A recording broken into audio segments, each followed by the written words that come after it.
We finally got a trailer for Wonderman, and it's going to be a superhero story about superhero stories. But can that save the MCU? Let's talk about it. Hello, and welcome back to another episode of Strong Collectors Comics. I'm your host, Jordan. Before we get started, you might be saying to yourself, save the MCU?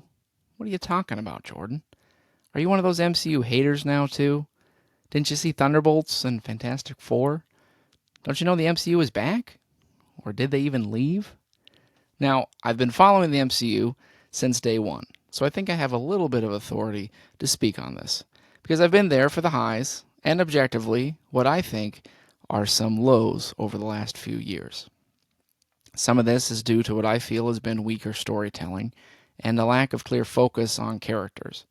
But I also think the MCU has been working against something that's out of their control. That's the simple fact that general audiences are pretty familiar with superhero stories now. When the MCU started, it was a completely novel thing to be creating continuous narratives outside of a single trilogy, or even for characters to just be appearing in each other's movies. So there's, of course, the immediate wow factor that most of the things the MCU was doing were things we were seeing for the first time. 17 years later, that's not the case anymore. There's been a lot of discussion about superhero fatigue and the question of whether audiences are just generally losing interest in superheroes. I won't dive into that entire debate here, but I do see where audiences might be in a been there, done that, what else do you got scenario when it comes to superhero movies. In response to that, it makes sense to shake things up by introducing a little reinvention, and meta storytelling, which Wonderman looks to be, can be a very effective way of doing that. The term meta gets used a lot with storytelling, but the simplest way I like to think of a meta story, or metafiction, is a story where the creator is using the story to comment on the process of storytelling. While most stories try to immerse you and make you forget you're reading or watching a story unfold, a meta story is aware that it's a story and often draws your attention to this fact in a variety of ways. This has been done throughout history, ranging from literature like Chaucer's Canterbury Tales, or movies like The Last Action Hero with Schwarzenegger, and, everybody's favorite, Spaceballs. Using a superhero story to talk about superhero stories is nothing new, and has been done in plenty of comics. In fact, it's not even new for the MCU. We saw this in She-Hulk, and most recently with Deadpool in the MCU. These characters have both used what's probably the most common style of meta-storytelling, breaking the fourth wall. This is when the character looks directly at the audience, hey guys, addresses them, makes a joke, or uses a real-world reference that a character in the story probably wouldn't normally have or get. She-Hulk had a literal conversation with a robotic Kevin Feige, who is actually the one calling the shots of the entire series. Deadpool talks about lazy writing and cheap producers. This style of meta-storytelling can be used well and result in some interesting stories or funny jokes. However, I think meta approaches can do a whole lot more. What I don't like about only doing the fourth wall stuff is that it feels a bit like low-hanging fruit. Beyond a haha, that's silly, we're in a goofy story, it doesn't really have a lot to say and can actually undercut the dramatic storytelling and deeper characterization that superhero movies are capable of. That brings me to what I think is a better but much harder style of meta storytelling. Specific themes, stories, and plot elements can also be what makes a story meta. Miracle Man is one of my favorite examples of this when it comes to superheroes. Alan Moore took the goofy old Miracle Man, or Marvel Man, stories and found a way to pay homage to them, make fun of their silliness a bit, and also take them seriously.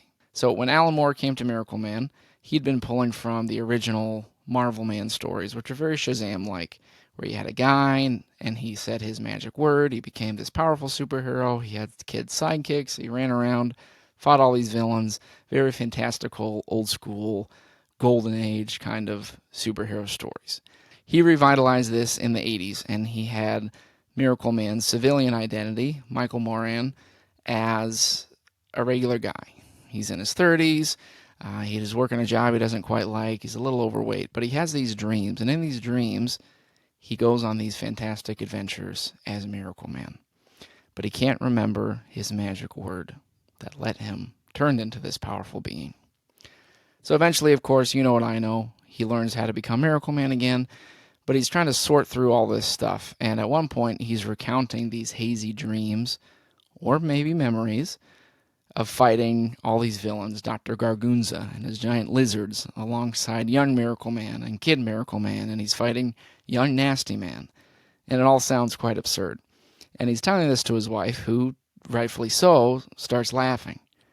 And this actually angers Michael. He starts shouting, and he's shouting at her that she's laughing. And she's laughing at his life. And despite how over the top these adventures sound, they have a real weight to them, to Michael, to Miracle Man. And they mean something beyond just a joke or being a silly story. Because comics and superheroes can seem silly on the surface, but when you dig a little deeper, you can see how much they can mean. Any comic fan knows that. So what's all this have to do with Wonderman? As I said, we've all gotten pretty used to the idea of superhero stories and superhero movies, in particular, the MCU movies. The MCU set the gold standard in the modern era for what superhero stories could be by telling stories that honored the comics while also taking them seriously. This is what helped them create fun and entertaining stories that also had heart and depth to them, in a way that we hadn't ever quite seen in comic book movies. Wonderman is set to be the story of Simon Williams, an aspiring actor trying out for the role of Wonderman. In this world, Wonderman looks like it was a classic superhero tale from a bygone era. And guess what? It's getting a modern remake. I'm curious to see how this story within a story unfolds, and there's a lot of potential in contrasting an old-school superhero with a modern version.